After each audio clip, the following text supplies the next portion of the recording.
Hey, welcome to the deep dive. You're here because, well, you want the lowdown on all the fresh gaming news without wading through endless articles, right? Exactly. That's pretty much our mission here. We've sifted through the latest announcements, news snippets, all that stuff. Yeah, just pulling out the key bits for you, what you actually need to know from all the noise out there. Okay, let's jump right in. Some big games just dropped. First, Captain Blood. Ah, yes, Captain Blood.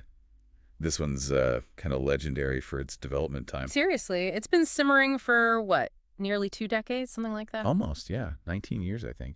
Crazy. But it's finally out, and across the board, PC, PlayStation, Xbox, Mac OS. Even the Nintendo Switch? Right. So think 17th century Caribbean. You've got your sword fights, big naval battles. Uh-huh. And treasure hunts, naturally.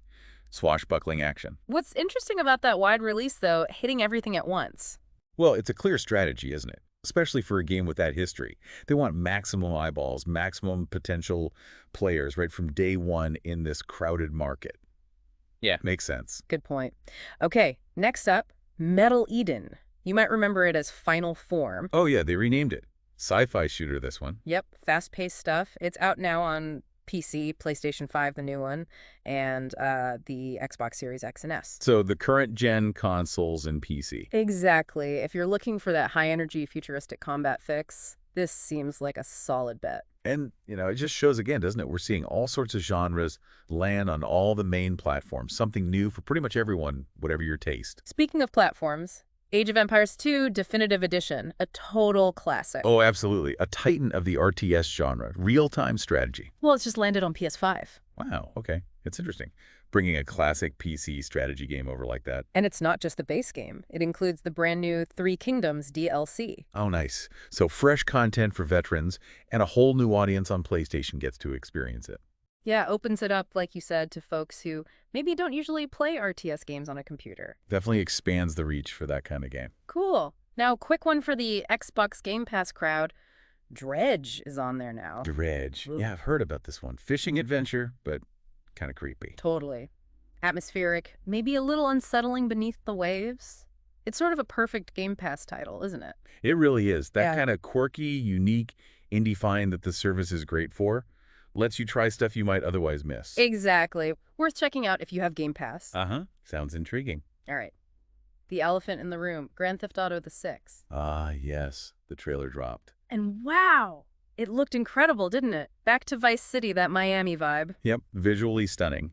And they introduced a new character, Jason. Right, Jason. The hype is just immense. Well, going back to Vice City is huge for longtime fans. Right. And a new protagonist always signals, a fresh narrative direction. But there's always the bud, isn't there? Uh-oh. The release date? Yeah. So alongside that amazing trailer, they announced a delay. It's now slated for May 26th, 2026. Oof.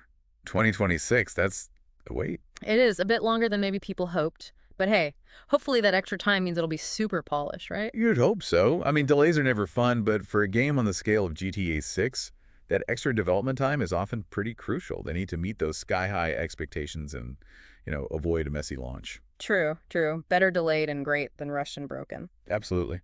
Okay, let's shift gears. Upcoming stuff. What's on the horizon?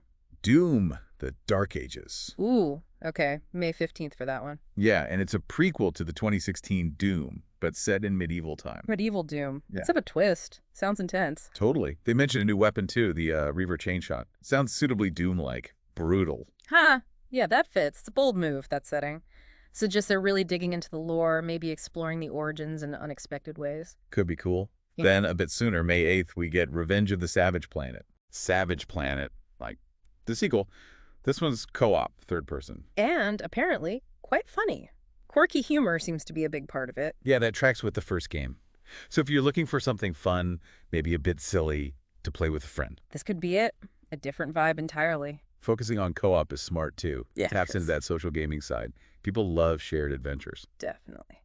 One more for the near future, Culebra and the Souls of Limbo, May 16th. Culebra. Haven't heard as much about this one. What's the deal? Described as a colorful adventure set in the afterlife, Limbo. Okay, interesting premise. Sounds like it could have a really unique art style and story. Yeah, that's the vibe I got. The afterlife is a setting, Lots of potential there for creativity. For sure. Huge canvas for visuals and weird narratives. Right. And just two quick final mentions. King Arthur, Legion 9. U9X. Roman legions in Arthurian Britain. Yeah, wild concept, right? Right. That's out now on PS5 and Xbox Series XS. Definitely catches the eye. Huh. Romans and Knights. Okay. Yeah. And for you roguelike fans, Hordes of Hunger just hit early access on PC, so a new one to potentially sink some time into. Gotcha. Hordes of Hunger. And, I mean, those last two just show the variety, don't they? Roman legions, afterlife adventures, roguelikes. Absolutely. It really highlights the sheer range of stuff coming out. Devs are exploring all sorts of weird and wonderful ideas, niche genres.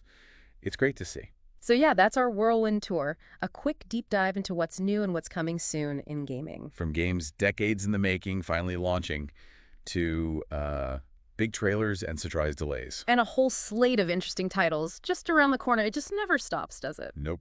It's a constantly moving landscape.